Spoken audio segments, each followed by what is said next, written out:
નમસ્કાર દર્શક મિત્રો, હું છું પરમત અનિશા. તમે જોઈ રહ્યા છો લોક સામના ન્યૂઝ. તો જોઈએ આજના સમાચાર બોટાદથી અમારા રિપોર્ટર વિપુલ લોહાર સાથે. બોટાદ જિલ્લાના રાણપુરમાંથી શિક્ષણ ક્ષેત્રે ગૌરવ અપાવતા સમાચાર સામે આવ્યા છે.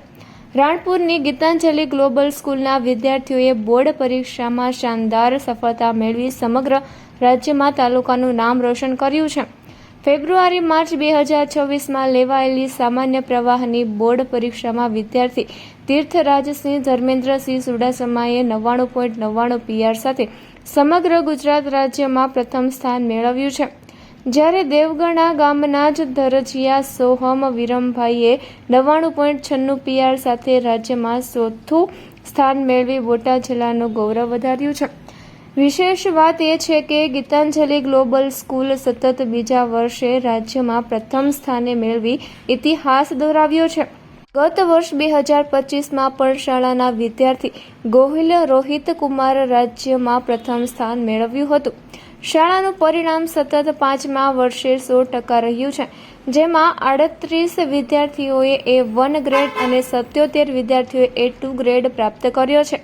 કુલ 115 વિદ્યાર્થીઓએ A1 અને A2 ગ્રેડ મેળવવા સમગ્ર બોટાદ જિલ્લામાં શાળા પ્રથમ ક્રમે રહી છે. વિદ્યાર્થીઓની આ ઐતિહાસિક સિદ્ધિને બિરદાવવા રાણપુરમાં ભવ્ય ગૌરવ યાત્રાનું આયોજન કરવામાં આવ્યું હતું.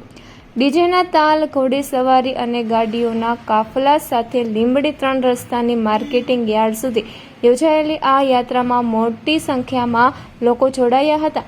આ પ્રસંગે શાળા સંચાલકો, શિક્ષકો અને અધિકારીઓએ વિદ્યાર્થીઓને અભિનંદન પાઠવી તેમજ ઉજ્જવળ ભવિષ્ય માટે શુભેચ્છાઓ પાઠવી હતી. સાથે જ રાણપુર તાલુકા પંચાયત ખાતે મામલતદાર અને તાલુકા વિકાસ અધિકારી દ્વારા તીર્થરાજસિંહ ચુડાસમાનું વિશેષ સન્માન પણ કરવામાં આવ્યું હતું.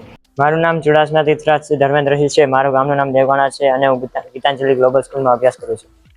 મને ખૂબ જ ખુશી છે અને મને ખૂબ જ આનંદ છે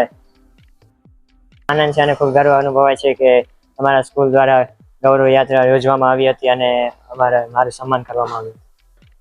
હા, રાજ્યમાં પહેલો નંબર આવ્યો છે. જેના દરેક વિદ્યાર્થીને એ જ કહેવું છે કે બધા જ મહેનત કરીને સારા ટકે પાસ થાય અને પોતે પણ રાજ્યમાં નંબર લાવવાની કોશિશ કરે. રાજ્યમાં પહેલો નંબર આવવાનો પહેલાં તો અમારી ગીતાંજલિ ગ્લોબલ સ્કૂલના શિક્ષકો, ટ્રસ્ટી શ્રી વલ્લભભાઈ ધરેજિયા અને મારા માતા પિતા અને પરિવારજનો તથા વિદ્યાર્થી મિત્રોનો ફાળો આપું છું.